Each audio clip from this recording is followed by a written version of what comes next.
Hello learners, once again welcome back to my channel that is NTNet Paper to Education. अगर आप नए हैं subscribe नहीं किया है then do like and subscribe my channel so that आपको time to time notifications मिलती रहे जब भी मैं आपके लिए नए वीडियोस लेके आऊँ. We are actually studying unit number 3 उसका जो सीड पोर्शन है वो. In that some of the theories we have already done. Today we are going to study about the behavioristic theory of learning. Behaviour में अगर हमें कोई change लाना है whether it is an individual or an animal then we can make it happen, so that we are going to study through this theories. Today we are going to study operant conditioning theory, which is really very prevalent in the net examination, and of course if you are studying in the field of teacher education. Operant conditioning theory is given by none other than the famous uh, psychologist B.F. Skinner. So today we are going to study that. Without further ado, let's just start with today's session. Operant conditioning. Operant conditioning, what is it? Let's just first go through its meaning. Operant conditioning is also known as reinforcement conditioning. Friends, this is the most important point of this particular topic. Reinforcement का मतलब अगर आपको पता चल जाए तो ये theory बहुत आसानी हो जाएगी. ऑपरेंट कंडीशनिंग थियरी, ये जो थियरी है वो बी एफ स्किनर करके जो साइकोलॉजिस्ट हो गए उन्होंने दी है, and it is also called as reinforcement conditioning. Conditioning का मतलब तो आपको पता है कि कोई बिहेवियर में अगर आपको चेंज लाना है तो उसके लिए आप ट्रेनिंग देते हो. एंड रीइंफोर्समेंट मतलब कि प्रोत्साहन देना.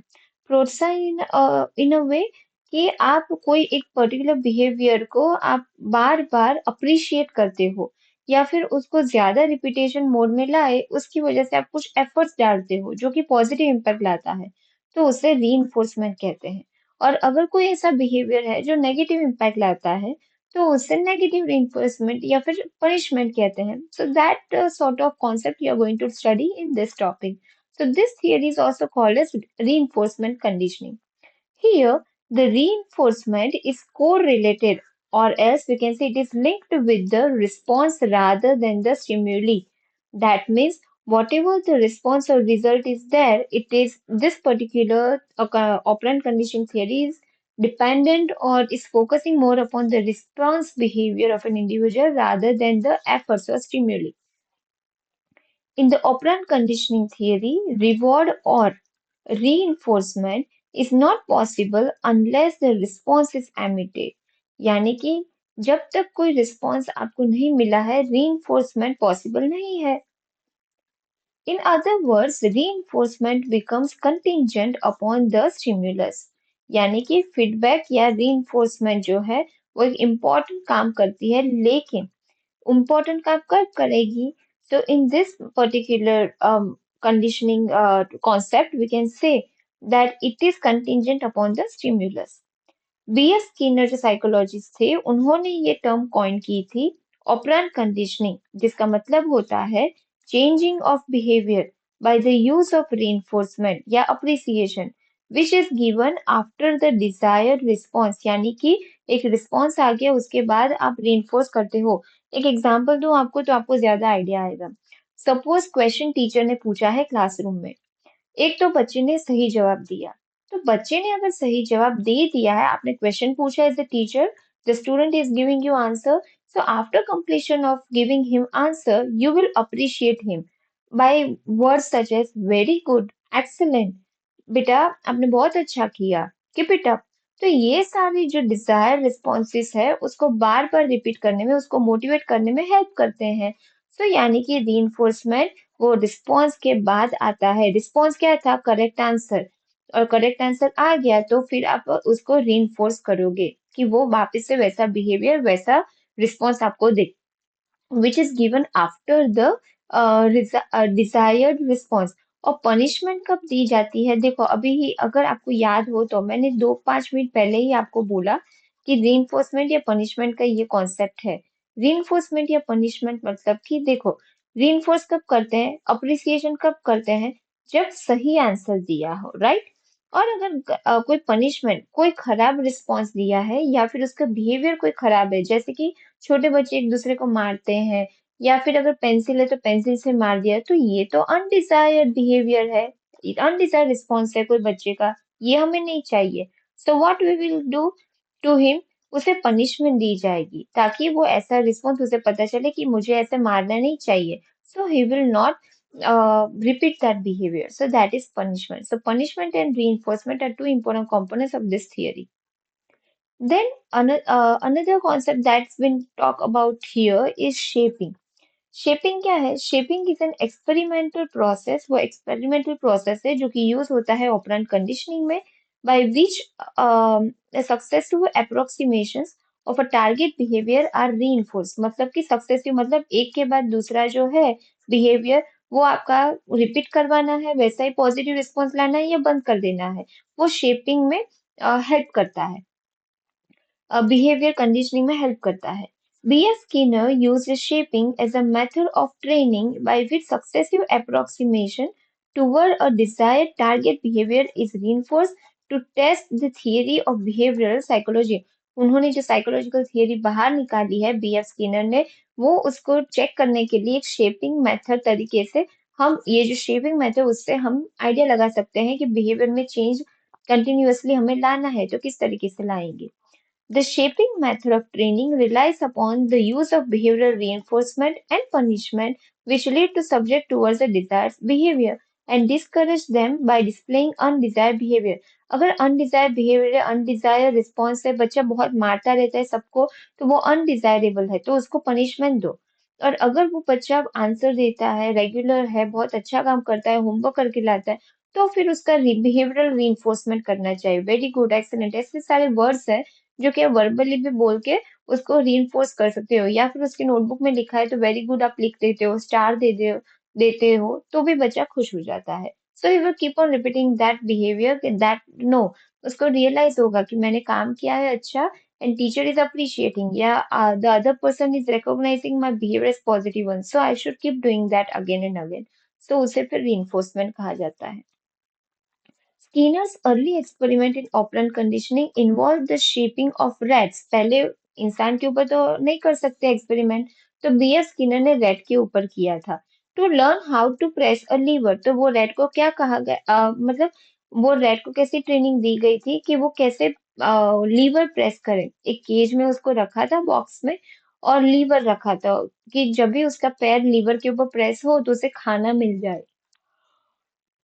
तो वो फूड जो, वो उसका रिवॉर्ड था, खाना मिलना उसके लिए रिवॉर्ड था, तो उसको पता चल गया कि जो मुझे अगर खाना चाहिए, पॉजिटिव रिस्पॉन्स चाहिए, तो फिर क्या करना पड़ेगा, I will have to keep on pressing the lever, whenever I press up the lever, sorry, then food in the form of reward I'll get. The rat was actually got conditioned by such sort of efforts by the B.F. Skinner. So here we can say if you want to keep on continuous or repeat the same behavior again and again, whether it's in case of individual or child or student or any person or even any animal, then this theory is very important. See, this is the entire picture of this theory. ये एक box जैसा है। यहाँ पे जो rate है, ये liver है, देखो यहाँ पे सब दे ही दिया है लेबलिंग। ये लीवर था, तो मैंने पहले तो क्या होता था, इनिशियल डेज में ये रैट को पता नहीं चलता था, उसको खाना चाहिए था। कभी कभी यहाँ से, ये फूड डिस्पेंसर है, पैलेट डिस्पेंसर, यहाँ पे कुछ खाना डालो तो यहाँ से ये पर्टिकुलर बॉक्स के जरिए ये इसमें आ जाता था, and the rat use to eat the food which was actually being served through this dispenser और pallet। पर ये फूड यहाँ पे लाने के लिए जो एफर्ट्स ये रैट को क्या करने पड़ते थे, तो रैंडमली वो क्या करता था, कूदता रहता था, और कभी अगर गलती से पैर लग गया ये लीवर पे, तो फूड डिस्पेंसर से खाना यहाँ पे बॉक्स में आ जाता था। उसने एक बार, दो बार, चार बार, 21 दिन, 22 दिन ऐसा करता रहा, और फिर जब उसको लगा कि जब भी ये लीवर प्रेस होता है, खाना अपने आप यहाँ पे आ जाता है। So slowly and steadily he got used to the pressing this lever। और उसके जो कंडीशन थे, पहले तो वो हैफाजardly यहाँ पे प्रेस करता था, खाना आता था, पर उसके एफर्ट्स ने उसको समझा दिया कि नहीं, the as many as times he will keep on pressing this lever, food will keep coming through this dispenser. So he started pressing it quite often and he used to get the food. Uh, in the form of reward. और जब भी ये press करता था तो यहाँ पे ये सिग्नल लाइट्स हो जाती थी, so that he can come to know कि नहीं ये प्रेस किया है, लाइट हुई है, अब खाना आएगा। और इसके एफर्ट्स जो थे, जो यहाँ पे स्पीकर जैसा था जो बी एफ स्किनर ने पूरा सेटअप किया था, उसमें भी उसको वो पता चल जाए speaker was needed, or speaker was the you can say an indicator of the thing that lever has been pressed by the rat and now the food is going to get dispensed through this pallet। ठीक है। ये electric grid बनाई गई थी।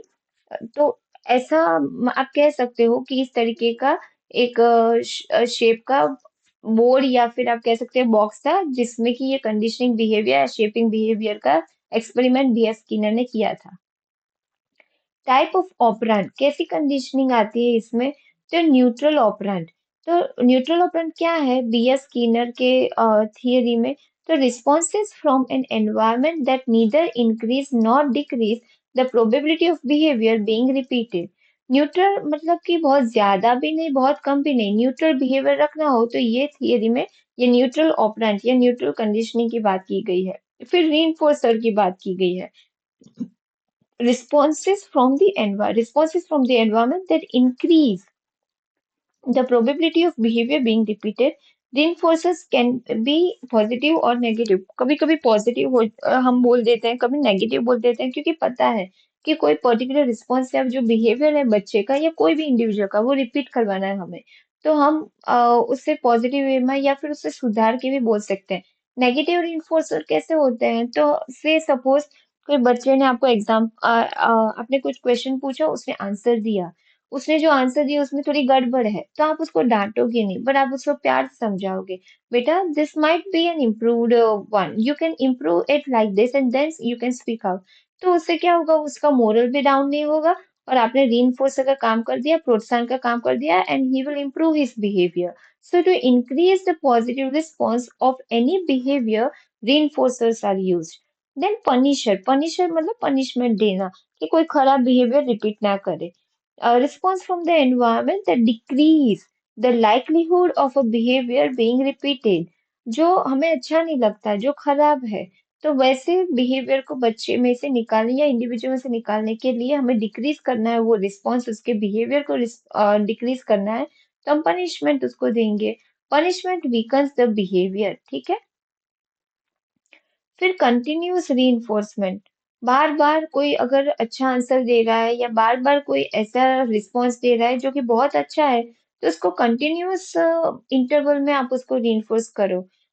हर बार जब answer दे तो हर बार उसको appreciate करो, तो उसका मोरल डाउन नहीं होगा कि मेरे एफर्ट्स को सराहा गया है, तो मैं ज्यादा अच्छे से करूंगा, like that way. An animal or human being is positively reinforced every time a specific behavior occurs or emitted।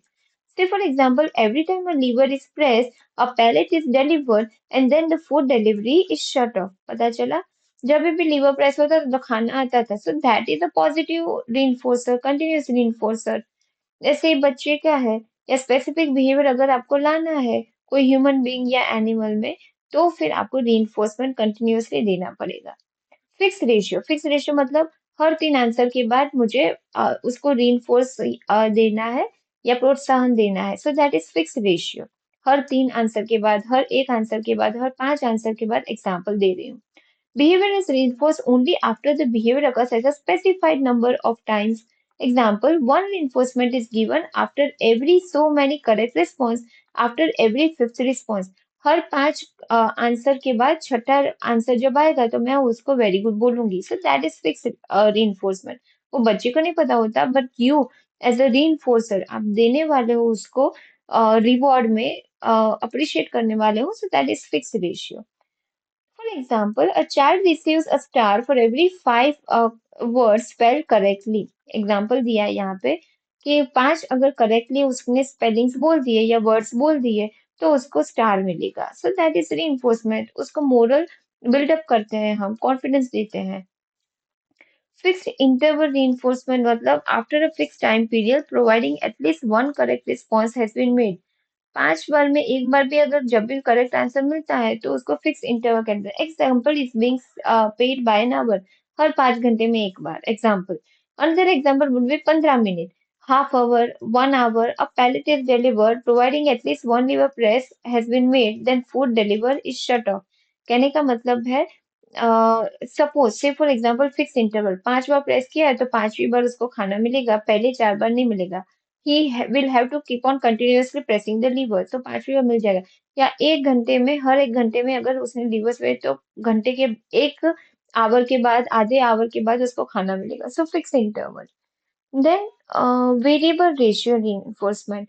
Behavior is reinforced after an unpredictable number of times. For example, gambling or fishing. ये एक example दिया है variable ratio reinforcement का कि gambling की game आप देख लो या फिशिंग की गेम, हर बार आपको नहीं मिलता वो जो आपको रिवॉर्ड चाहिए. वो फिश हर बार आपके नेट में नहीं आती, गैम्बलिंग में हर बार आप नहीं जीतते, पर इम्प्रॉम्प्टू कभी आप जीत जाते हो. अनप्रेडिक्टेबल है, तो वो अनप्रेडिक्टेबल वे में भी आपको रीइंफोर्समेंट बीच में मिल जाती है, वेरिएबल होती है. वेरिएबल मतलब कि कभी कभी एफर्ट्स करते हुए आगे बढ़ते बढ़ते बढ़ते आपको वो एक ऐसा अपॉर्चुनिटी मिल जाता है या एक ऐसी हो जाती है तक जहाँ पे आप कामयाब हो जाते हो या अनप्रेडिक्टेबल वे में सक्सीड हो जाते हो. सो वेरिएबल रेशियो रीइंफोर्समेंट उसे कहते हैं. Variable interval reinforcement मतलब providing one correct response has been made, reinforcement is given after a predictable amount of time. ये interval यानी time की बात की गई है. Example on average of every 5 minutes. Example a self employed person, खुद का business है, self employed है, कहीं job नहीं कर रहा, खुद का employment मतलब खुद ही business कर रहा है, खुद ही job कर रहा है, अपना ही खुद का business है. He is being paid at unpredictable times.